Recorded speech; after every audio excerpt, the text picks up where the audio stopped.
Nih Pak, indahnya begini Pak. Maaf ya. Lihat istri itu ingat Allah. Lihat anak ingat Allah. Ibu lihat suami ingat Allah. Kalau melihatnya begitu, maka substansi berumah tangga itu nikmat rasanya, dan tanggung jawab itu melekat pada diri kita untuk terjaga dalam kebaikan. Ya. Saya nitipkan handphone saya ke antum, dan antum tahu itu punya saya. Ya, dan Anda mencintai saya misalnya, ta'zim di situ. Mungkin nggak handphone itu ditempatkan di tempat yang tidak baik? Mungkin nggak Anda taruh di lantai begitu saja? Demi Allah saya katakan, mungkin Anda akan mencari tempat terbaik, disimpan di situ, dirapi-rapikan, dilap-lap, karena Anda merasa itu punya saya yang dititipkan pada Anda. Manusia saja bisa Anda perlakukan demikian. Bagaimana ketika Anda melihat anak itu amanah Allah, yang Anda sebagai orang tuanya akan ditanya di kemudian hari. Maka kalau mau bersikap yang nggak enak itu, nggak bisa Pak kita lakukan.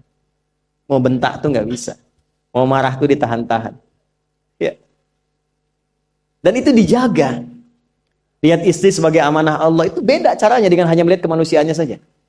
Istri melihat suami sebagai amanah Allah akan lain. Ya. Makanya akan selalu sempat dan optimal merawat istri sendiri dibandingkan lihat-lihat istri orang. Begitu sebaliknya. Ibu pun tidak harus berharap. Kenapa ya suami saya nggak seperti Ustadz? Harapan yang sia-sia. Sudah ada turunan hikmahnya. Nah itu ada latihannya. Latihannya apa? Alladzina yadhkurunallah, zikir. Jadi kalau zikir itu sudah kuat dalam diri kita, ya sudah menghadirkan esensi zikir dalam diri kita, yang dilihat semuanya itu semua anugerah Allah Subhanahu wa taala. Jadi saat dia gembira itu dia bersyukur, dan saat dia sedang mengalami duka dia bersabar. Semua sama sebagai ibadah. Ajaban li amril mu'min. Kalau sudah seperti itu, kata Nabi, perkara hidupnya mengagumkan, gak ada keluhan. Itu latihannya zikir. Nah, zikir ini di Quran diturunkan dalam bentuk yang pokok berupa amalan ritual. Karena itulah semua bentuk amalan ritual disebut dengan zikir. Jadi kalau kita ingin hadirkan sifat tadi, maka cara pertama tingkatkan ibadah ritual. Salat. Apalagi? Al-Quran. Saya ambil dua dulu lah, supaya nggak banyak-banyak dulu. Yang pokok salat yang kita lakukan tiap hari. Tinggal kuantitas dan kualitas kita tingkatkan. Maaf, lihat sini baik-baik. Salat itu di Al-Quran disebut dengan zikir. Dalilnya Quran surah ke-20 ayat ke-14. Dan langsung disarikan dengan fungsi ibadah sebagai fungsi hidup kita. Sudah? Perhatikan baik-baik. Innani anallah la ilaha illa ana fa'budni wa aqimis salata lidzikri. Itu dalilnya. Sayalah Allah, kata Allah. La ilaha illa ana, tidak ada Tuhan yang layak dipertuhankan dan layak disembah kecuali saya, Allah. Allah. Bagaimana kenal Allah sebagai Tuhan? Ya, yang layak disembah, yang harus dipertuhankan, kenalnya bagaimana? Mendekatnya bagaimana? Fa'budni, sembah saya supaya kamu kenal saya, dekat dengan saya, tahu saya. Bagaimana caranya? Wa aqimis shalah, tunaikan salat. Jadi kalau pengen dekat dengan Allah, terkoneksi kepada Allah, tersambung, punya sifat tawakal yang kuat, nih tingkatkan salatnya, tambah. Makanya tiap hari kita sholat 5 waktu itu untuk membangun konektivitas dengan Allah. Sebab kalau sudah dekat, aksesnya pun terbuka semua. Itu maksudnya. Anda dekat dengan pimpinan, akses di perusahaannya kan mudah untuk diakses. Ya kan? Kita punya kenalan yang kuat, yang punya sesuatu, aksesnya mudah dibuka. Kita kenal Allah dan dekat dengan Allah, apa yang sulit bagi Allah. Dan ini kita yakin. Nah sekarang Allah kasih jalan. Coba lihat orang-orang dulu, ya. Mereka ketika akan melatih dirinya untuk tersambung kepada Allah, sholat semua, termasuk para nabi, rasul. Tapi dahsyatnya, ketika ada apapun dalam kehidupannya yang sulit Allah mudahkan, minta langsung dikabulkan. Dan sangat luar biasanya, seringkali terjadi mintanya lewat sholat. Nabi Zakaria itu kan dihukumi istrinya oleh medis itu menopause dan mandul. Maaf, nggak mungkin punya keturunan. Kapan mintanya? Dalam sholat. Mohon sama Allah. Dan itu dikabulkan. Dan diabadikan di Quran dengan surah yang sama, Ali Imran ayat 38 sampai 39. Hunalika da'a Zakaria rabbah qala rabbi habli min ladunka dzurriyyatan thayyibah innaka sami'ud du'a. Ya Allah, mereka mengatakan aku nggak mungkin punya keturunan. Mereka mengatakan istriku punya keterbatasan. Maka aku memohon kepadamu yang tidak punya batas dalam pemberian. Engkau yang maha mendengar. Kalau kepada yang maha mendengar doa saya tidak dikabulkan, mohon tunjukkan kepadaku lewat sholat ini ya Allah, dengan cara apa lagi dan kepada siapa aku mesti memohon. Itu nggak nunggu lama, permohonan selesai turun jawaban ayat 39-nya. Fanadathul malaikatu wa huwa qa'imun yusalli fil mihrab. Turun malaikat mengabarkan engkau dapat kabar gembira akan punya anak, langsung namanya dikasih Allah Yahya. Annallaha yubashshiruka bi Yahya. Artinya hidup yang mustahil menurut manusia lahir dari rahim seorang perempuan, maaf, yang divonis monopause dan mandul, bayi yang hidup, kata Allah nggak ada yang mustahil, lahir dan terjadi itu. Yahya, John, lahirlah. Kapan terjadinya? Saat sholat. Karena itu saat dipanggil sholat, itu isinya tuh kan doa semua. Silakan ngecek, isinya doa semua. Dari mulai takbir, sujud sampai salam, isinya doa semua. Dan itu konektivitas kita dengan Allah, minta. Kapan itu bisa terkabul dengan cepat doanya? Kapan selesai urusan kita? Kalau koneksinya bagus. Makanya disebutnya zikir, yang terhubung, yang nyambung. Semakin kenal, semakin dekat, semakin mudah. Kadang belum minta, sudah diberi. Ada yang orang belum berucap, Allah sudah berikan. Sehingga ketika menghadapi masalah yang sama, ringan. Bukan gak punya masalah. Akan dihadapi, diringankan oleh Allah. Masalah yang sama, ini sampai ribut, adu argumentasi. Orang ini cuma senyum selesai. Betapa banyak masalah kecil diargumentasikan jadi besar. Akhirnya problem. Tapi tidak sedikit masalah besar dihempaskan di atas sajadah. Ketika koneksinya dengan Allah itu kuat, tiba-tiba hilang seketika. Selesai. Makanya Nabi Yakub kalau punya masalah, yang beliau lakukan apa? Dia bentangkan sajadahnya, dia sholat, dia mohon kepada Allah. Itu dilestarikan di Quran surah ke-12 Yusuf ayat ke-86. Aku tuh kalau sedang punya masalah apapun, ya aku bangun konektivitas dengan Allah. Innama ashku bathi wa huzni ilallah. Saya curhatnya cuma sama Allah. Ini Pak, ini bagian pertama. Nah, jadi kalau ingin semakin kuat, sampai ada masalah diringankan, mau kerja dibukakan pintunya, itu ada jenisnya. Yang pokok ada 5 waktu, 17 rakaat. Yang detil itu ada pada sunnahnya. Dan itu hebatnya dalam Islam. Dijelaskan caranya, disebutkan tujuannya, dan diterangkan hikmahnya. Contoh. Kita sekarang jam berapa? Jam 9.20. Di waktu saat ini ada waktu sholat disebut dengan sholat duha. Duha itu dibagi 3. Ada awal duha, penguat zikir, pengganti seluruh bagian zikir di tubuh kita, yang disebut dengan syuruk. Itu kurang lebih jaraknya 1 jam setelah subuh. Jadi kalau tadi 4.45, ya 5.45 menjelang jam 6 itu masuk syuruk. Setelah itu masuk ke jam 8 sampai ke kurang jam 10 itu pertengahan duha. Pertengahan duha. Apa fungsinya? Di antaranya mempermudah rizki. Di antaranya. Bilangannya berapa? 2 sampai 4 rakaat bisa dikerjakan. Ya, dan harapannya apa? Bukan pada rizkinya. Ya, jadi jangan sampai motifnya cuma sekedar keduniawi, kurang tepat. Kenalkan kepada Allah, nanti biarkan janji yang disampaikan oleh lisan Rasulullah itu terjadi. Ya, jangan pada rizkinya, ini terbatas, cuma sampai situ. Tapi kalau kita minta sama Allah, dikasih jalannya itu dari sisi yang tidak kita duga. Anda berhitung, Allah kasih hitungan. Anda tak berhitung, Allah kasih apa yang tidak pernah Anda hitung sebelumnya. Itu poinnya. Maka lakukan sholat dekati, itu yang disebut sholat duha. 2 rakaat, tambah lagi 2, untuk kenal Allah. Kalau sudah merasakan dekat, sudah nyaman, sudah enak, muncullah kemudian kesan dalam hati. Terserah Allah mau kasih berapa. Yang penting sudah enak, sudah damai. Di titik itulah kemudian Allah limpahkan dari apa yang nggak pernah kita duga sebelumnya. Tiba-tiba keluar, kok ada telepon, dapat proyek, dapat macam-macam. Tapi tujuan sholatnya bukan untuk proyeknya. Buat kenal Allah, ulul albab ini. Kalau cuma pengen lancar, baru serabutnya. Kalau cuma pengen lulus proyek, itu baru daging luarnya. Ulul albab itu kenal Allahnya, sehingga dia tahu akses intinya tuh itu. Itu poinnya. Dan gak mahal. Emang kalau sholat duha di Anur bayar Pak? pakai biaya. Baiknya luar biasa. Sudah? Satu. Kalau mau lagi misalnya, ini yang paling dahsyat nih. Dibimbing kita sampai ke posisi terbaik di apapun itu. Jadi ayah terbaik, ibu terbaik. Ya, jadi karyawan strategis, di militer terbaik. Terbaik tuh gini, di tempat terbaik yang memuliakan tuh makom namanya. Makanya kuburan sering disebut makam kan? Ya kan? Maksudnya apa? Maksudnya Anda selama hidup berkaryalah yang baik, ibadah yang benar, sehingga Anda wafat pun terhormat. Ya, kata makom itu pertama kali di Al-Baqarah ayat 125, makom Ibrahim. Ya. Ketika Allah sampaikan dalam Al-Qur'an, didapatkan di situ makom Ibrahim, wa idz ja'alnal baita matsabatan lin-nasi wa amna wattakhidhu min maqami Ibrahim. Makanya kalau kita tawaf, itu dari mulai Hajar Aswad kan sampingnya dekat sekitar 5 meter ada makom Ibrahim kan? Itu tapak kaki pertama beliau meninggikan pondasi Ka'bah dan di situ diabadikan kemuliaannya sampai beliau wafat.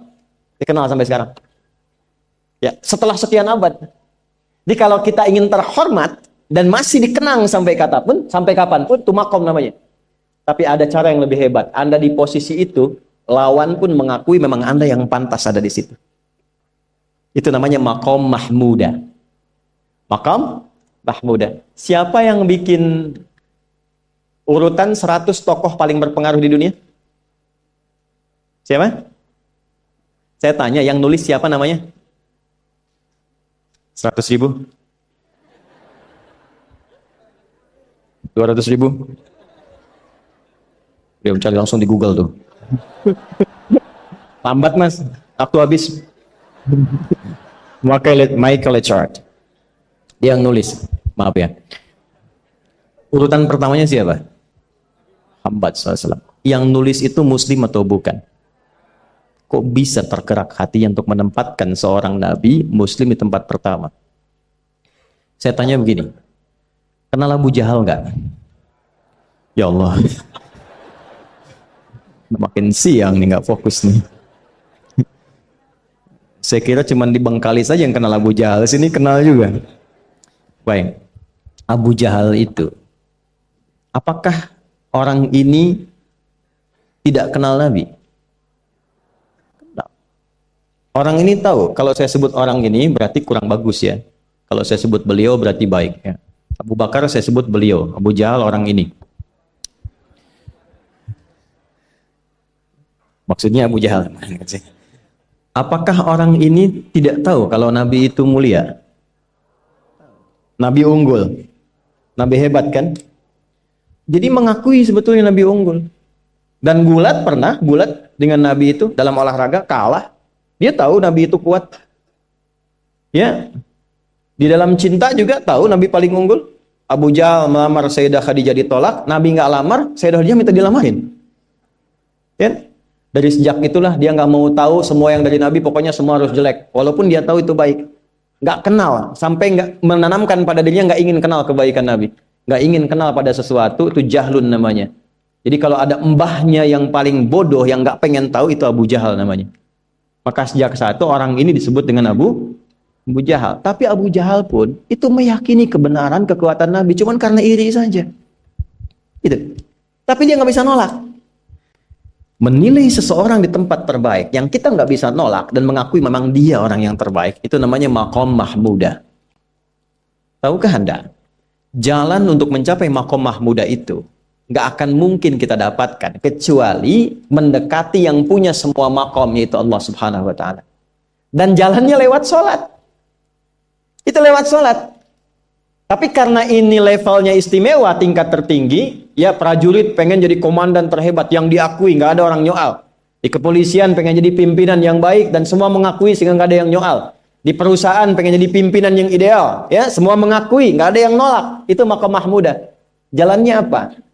Ternyata nggak pakai uang, nggak pakai koneksi-koneksi yang tidak jelas. Koneksinya dibangun dengan Allah sehingga Allah melembutkan hati semua orang itu untuk menetapkan dia yang terbaik. Sholat. Karena levelnya tinggi, dinaikkan dari sekedar sholat fardu. Ditempatkan di waktu yang tidak biasa. Butuh pengorbanan, butuh perjuangan. Namanya tahajud.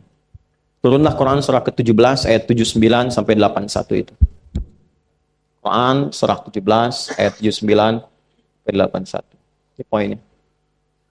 Wa minal laili fatahajjad bihi nafilatan laka asa ayyab'athaka rabbuka maqaman. Ini kan terjadi keanehan kan, ironinya. Anda pengen sukses, pengen tertinggi, Anda tahu Allah penentunya, Anda tahu Allah yang punya rizki, Allah punya kekuasaan, tapi Anda nggak mendekati Allah. Terus yang dipakai cara-cara salah, kenapa harus korupsi? Kenapa harus nyogok? Kalau SK-nya nggak Allah tetapkan, nggak akan turun juga.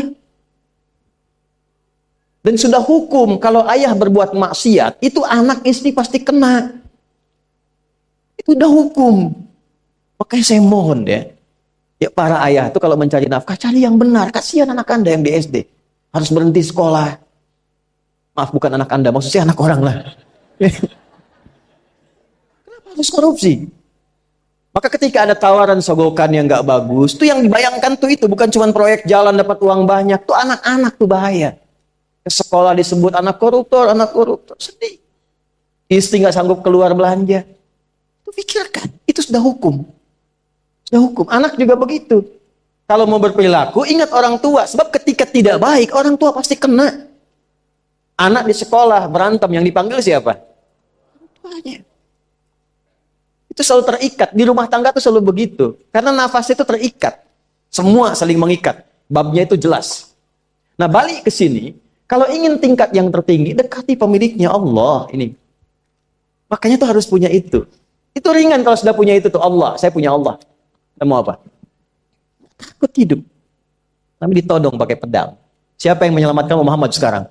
Ringan Nabi jawab, Allah. Jatuh pedang. Dibalik, kamu siapa yang menyelamatkan kamu? Bingung. Udah punya Allah itu luar biasa. Nah, ini yang harus tanamkan pada jiwa.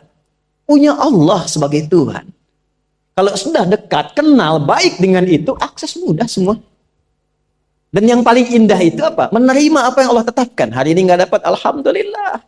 Saya masih dikasih jalan. Alhamdulillah, besok belum dapat. Ada akumulasi, paham. Paham. Nah itu nggak mungkin bisa dapat rasa itu. Salah satunya, ikhtiarnya apa? Nih tahajud. Dan hebatnya kenapa sholatnya disebut tahajud? Tidak disebut sholat hajat. Ada hajat, ada tahajud, beda. Hajatun, hajada, hajadun, ada tahajjada ya tahajjud, tahajud. Beda. Tahajud, di situ aja. Ini sengaja nggak saya hapus nih. Mana staf saya? Oh, foto nih ya. Saya hafal insya Allah. Tahajud. Asalnya dari kata hajada, begini, ha, jim, dal. Ditambah ta di depannya, lalu ada tasydid sebelum akhirnya. Nih. Ini akarnya 3 huruf, ha, jim, dal. Hajada itu asalnya bangun dari tidur malam. Tidur dulu, lalu bangun setelah itu. Itu hajada. Pelan-pelan. Paham sampai sini? Kita teruskan. Kalau kita ingin berusaha untuk bangun, mengoptimalkan diri untuk bangun, maka tambahkan tak di depannya. Berusaha untuk mendapatkan atau mencapai sesuatu. Kalau yang kita akan lakukan itu tidak mudah, nggak gampang bangunnya, sehingga butuh rencana, butuh persiapan, ya kan? Maka tambahkan tasydid sebelum huruf akhirnya. Dari kata syiddah, apa yang mau dikerjakan ini nggak mudah. Memang pengen bangun itu jam 3. Tapi kan nggak tiba-tiba ujuk-ujuk bangun jam 3, belum tentu. Ya kan? Kita harus rencanakan dulu supaya bisa bangun, saat bangun tuh siap, bukan cuma bangun. Bangun jam 3, salatnya 4:30, ya kan jauh. Maka untuk bangun jam 3 itu butuh persiapan, nih syiddah. Maka rencanakan. Pasang alarm 3 kali. Misal yang ikhtiarnya jam 2, jam 2.15, jam 2.30. Alarm jam 2 untuk mematikan alarm yang kedua. Gitu kan? Yakin saya, Anda kalau pasang alarm malam tuh nggak 1, yakin? bangun, ceklek, mati. Minimal ingat akan ada alarm berikutnya kan? Itu tak. Allah itu sudah tahu modus-modus kita itu. Karena alim maha mengetahui. Detailnya kan kita lakukan kan Allah sudah tahu. Alarm yang kedua membangun kesadaran paripurna. Peringatan kedua. Kalau pengen bangun, enggak tertidur. Maka ketika sampai pada alarm ketiga, sudah sadar kita. Oh. Papa Bu, alhamdulillah. Lebih baik telat daripada enggak sama sekali. Bangun. Ini. Kalau kita tarik ke implementasi hidup, pengen level tertinggi itu butuh perjuangan. Latihan dulu, kan? Menguras fisik, energi, tenaga, biaya. Hasilnya indah. Tapi ada jalan cepat untuk mendapatkan itu. Nih aksesnya bangun kepada Allah. Gitu. Kalau kita tingkatkan ini, itu luar biasa. Jadi itu. Jadi. Nah, kalau ini terus ditingkatkan, terus tingkatkan, nanti membangun value yang terasa. Ada nilai-nilai yang terasakan, kita merasa lebih dekat dengan Allah. Yang biasanya tadi dipanggil azan baru ingat sekarang, baru selesai subuh udah ingat isya. Nanti isya bagaimana, gitu kan urutkan. Tapi tetap zuhur juga, zuhur, asar, maghrib, isya. Waktunya kenal jam berapa. Bahkan dipetakan, saya nanti akan ke sini, masjid yang terdekat di situ. Jadi lihat peta itu, ya lihat peta jalan, saya nggak sebut nama supaya nggak endorse. Itu lihat peta jalan, itu dia petakan, saya akan sampai di situ jam berapa, durasinya berapa, masjidnya di mana. Kalau tertinggal di situ, di sini saya sholat Jumatnya. Sampai ke situ. Nah, value yang membuat kita semakin meningkat dekat dengan Allah, itu takwa namanya. Takwa. Disebutkan sebanyak 240 kali dalam Al-Quran. Nah, intinya itu ini nih. Jiwa takwanya. Kalau ini sudah ada, Allahu Akbar. Silahkan Anda keluarkan semua kata-kata takwa di Quran. Tidak ada kecuali yang indah semuanya. Quran surah 65. 65 itu babnya bab tolak. Surahnya At-Tolak. Tolak itu persoalan terbesar di rumah tangga. Nggak akan bisa terjadi yang demikian itu kalau ada takwa di dalamnya. Nyambung. Kalaupun mesti terjadi, itu spirit takwa mengarahkan pada yang terbaik. Makanya di ayat kedua di ujungnya, sampai ke ayat 3, apa yang terjadi? Di rumah tangga itu kan cuma 2 babnya. Satu masalah dari komunikasi, yang kedua materi. Perhatikan. Wa may yattaqillaha yaj'al lahu makhraja wa yarzuqhu min haitsu la. Siapapun yang mampu meningkatkan takwanya kepada Allah. Pakai man tuh, setiap personnya. Suami, istri, ayah, ibu, anak, satu keluarga mencoba meningkatkan takwa. Dia tahajud, bangun semua ingatkan. Bangun semua tahajud, salat duha, yuk ingatkan dimanapun. Alhamdulillah. Apa yang terjadi? Ketika dilakukan, apa jawab Allah? Yaj'al lahu makhraja. Enggak pakai alif lam, makhraja. Masalah apapun yang engkau alami. Suami berangkat ada masalah. Ada masalah umum yang semua orang mengalami itu. Tapi yang ini enggak. Kena macet, ada macet, dia mau berangkat, tiba-tiba diarahkan, jangan lewat situ Pak, macet, Bapak kesini aja. Ya. Pak ikut kami saja Pak, tiba-tiba patwal datang, ayo ikut. Ya, itu bisa terjadi. Wa yarzuqhu min haitsu la yahtasib, bahkan rezekinya pun itu datang dari sisi yang nggak diduga. Nggak nyangka ya, emang nggak sangka datangnya. Ya, habis sholat, tiba-tiba telepon masuk, belum selesai proyek ini ada permintaan itu. Beda istidraj dengan takwa itu lain. Kalau istidraj itu bertambah tapi lupa Allah. Hati-hati. Proyek nambah, sholat lupa. Hati-hati. Hati-hati ya. Pekerjaan menambah, omset nambah, tapi nggak pernah bisa ngaji. Nggak pernah mampu sholat. Hati-hati itu. Dan paling bahaya kalau itu nambah terus sehingga membuat lupa semua ibadah. Itu istidraj namanya. Istidraj. Ancamannya akhirat tuh, hati-hati.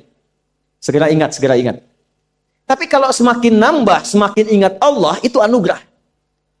Karena Allah telah menilai hamba ini paham menjalani kehidupan, sehingga dia ngerti. Makanya Utsman, Abdurrahman bin Auf, setelah masuk Islam, hartanya makin nambah. Karena kenapa? Karena telah dinilai layak mengelola harta, paham cara mengelolanya. Dapat segini, alokasikan ke sini. Dapat segini, alokasikan ke sini. Pak, di mana logikanya? Ada 600 truk hasil usaha. Bapak punya 600 perusahaan. Satu perusahaannya itu bergerak di bidang misalnya logam mulia. Ya, ada emas, ada berlian, ada macam-macam dan sebagainya. Satu kali Anda berhasil mendapatkan kurang lebih 600 truk logam mulia di dalamnya. Mau datang kemudian ke tempat Anda di jalan. Tiba apa yang terjadi? Ada komen tetangga kepada Anda. Misal, komennya nggak langsung, cuma ke teman tetangga Anda dengar. Waduh, Pak Asep hisabnya luar biasa kayaknya ya. Hisabnya, bukan berliannya. Hisabnya luar biasa, terus nyampe di telinga Anda. Kira-kira ketika mendengar itu respon Anda apa? 100.000? Bingung kan? Bingung. Lihat Abdurrahman bin Auf, jazakallahu khair. Datang 600 kafilah pakai unta. Isinya semua emas, berlian, perak, macam-macam. Heboh Madinah, bum bum bum bum bum bum bum. Tiba-tiba Sayyidah Aisyah komen radhiyallahu taala anha. Beliau kan yang terdekat dengan Nabi, satu istri Nabi SAW. Jadi kalau sudah ring satu Nabi, ada yang komen, kita tuh cuma 3 sikapnya. Like, share, and subscribe. Gak usah ikut komen lagi. Sukai, share, subscribe. Ikuti jalannya. Apa komennya? Secara singkat, kama qalat. Aku pernah mendengar Nabi SAW mengatakan, Abdurrahman bin Auf itu agak lambat hisabnya. Ya selamat-lambatnya cepat juga dibanding kita kan. Ya? Maksudnya apa? Ingin menggambarkan betapa banyak kekayaannya. Scan, checklist, semua. Ketika mendengar komen itu, apa kata Abdurrahman bin Auf? Saya jadikan semua yang baru datang itu saya sedekahkan semua untuk orang Madinah. Supaya mempercepat hisabnya itu. Saya sedekahkan semua. Bisa nggak begitu?